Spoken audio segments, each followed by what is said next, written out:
is going to be our first assault on the log. We had an ex-girlfriend, ex-boyfriend. They were together with several other people initially at the Rushmore Motel, and this would have been late Tuesday night, early Wednesday morning. The ex-boyfriend ended up kicking everybody else out of the room. I'm not sure exactly who the room was rented to, but it was just the ex-girlfriend and boyfriend that were there together then. He ended up assaulting her. He ended up punching her several times, grabbed her hair, and at one point in time strangled her, put his hands around her neck, and was applying pressure. He actually drug her from the inside of the room outside. She was able to get away from him and then left and walked. And she went to a residence where she's been staying, an apartment in the 900 block of West 10th Street. She got there once, sometime on the walk, she realized that her purse had been left back at the room, and her cell phone was in that room, or the cell phone was in the purse, so she wasn't able to call police. There's no landline inside that apartment either, so she didn't have any means of calling. A short time later, her ex-boyfriend showed up at the apartment, and they were inside. They were going to be in different rooms, and this would have been sometime, I think it was Wednesday. She didn't feel comfortable leaving the way, I guess the way he was acting. She was basically afraid of him and thought that she was going to have to stay there. Sometime that evening, he ended up sexually assaulting her, and again, she didn't feel comfortable leaving. It was Thursday morning that he was asleep. She woke up and was able to get out of the apartment.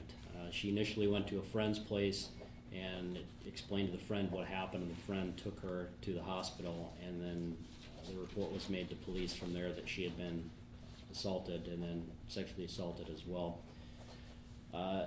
The detectives were working the case, and initially we were just trying to look for the suspect and try to talk to him to find out what happened, to get, I guess, his version of the story, see if that matched up.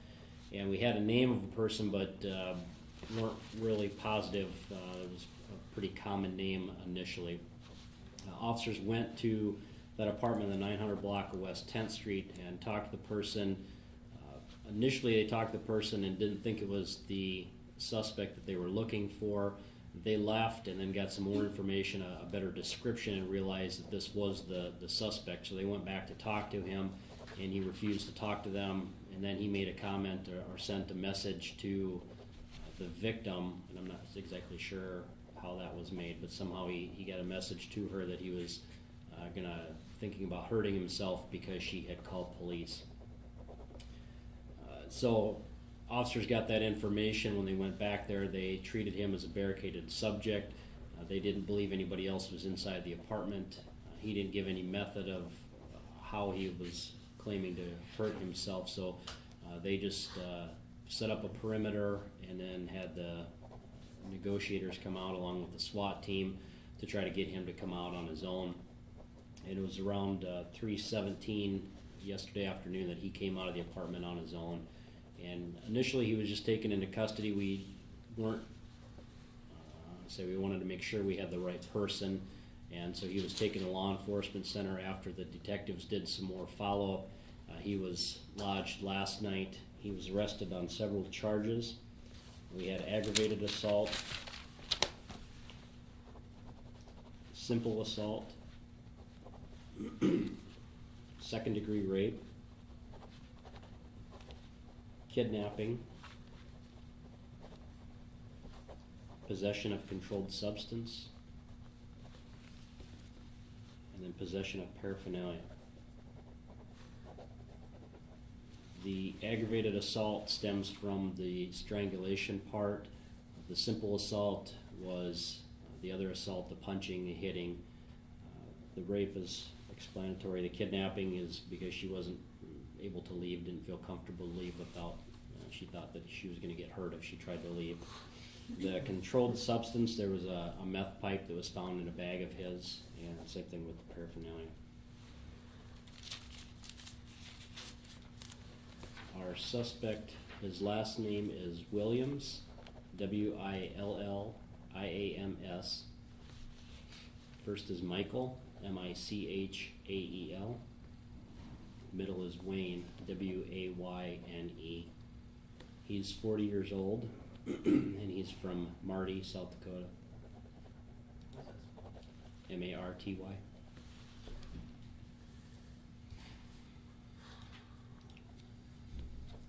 Sam, were those assault charges domestic or? No, Okay. essentially because they're not related and don't currently live together. Okay, that's what I wondered. The victim suffer, I guess, any detailed injuries? I don't have the detail of her injuries. It doesn't sound like there was any major injuries. Now, when the officers came back the second time, they were aware of the contact he had made with his girlfriend or ex-girlfriend? I think it was around that time that they were made aware of that he had made those statements. Okay, so they knew that before returning the second time? It was right around that time that they were going back that they found out that he made those statements to her. So 11:30, police got the call and they later went to this house and talked to them, but they left not knowing. Right. What time did they go back then? It was just a short time later. I don't know. I don't have the exact time of when they got there. Once they left, the initial, I guess, description of the suspect they had didn't match this person. And so that's why they didn't think that this person they were talking to was the suspect. They left, and then they got the updated description of him and realized that the suspect had been the person that they were talking to or matched that description anyway. So when they went back to talk to him again, that's when they had that updated information that he was talking about hurting himself. You guys make that call to bring in SWAT, because we hear on the scanner a lot of calls about similar threats made to themselves. How do you make that call to bring that force in? Really, I guess it's a judgment call that's made by the supervisors.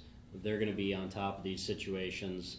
There's going to be any number of different variations of somebody that's in a house or apartment that doesn't want to come out. So officers were used to talking to people and trying to get them to do things. If it's going to be a long, drawn-out process, that's usually when they're going to activate the SWAT team and negotiators, or if there's some type of mention of a weapon. And anytime we have a weapon that's involved or the potential for a weapon that's involved, we're going to do what we can to keep everybody safe. And so sometimes it seems like a lot of work and a lot of resources that are called out, but the end result is we want people to be safe, whether they're directly involved with this or not.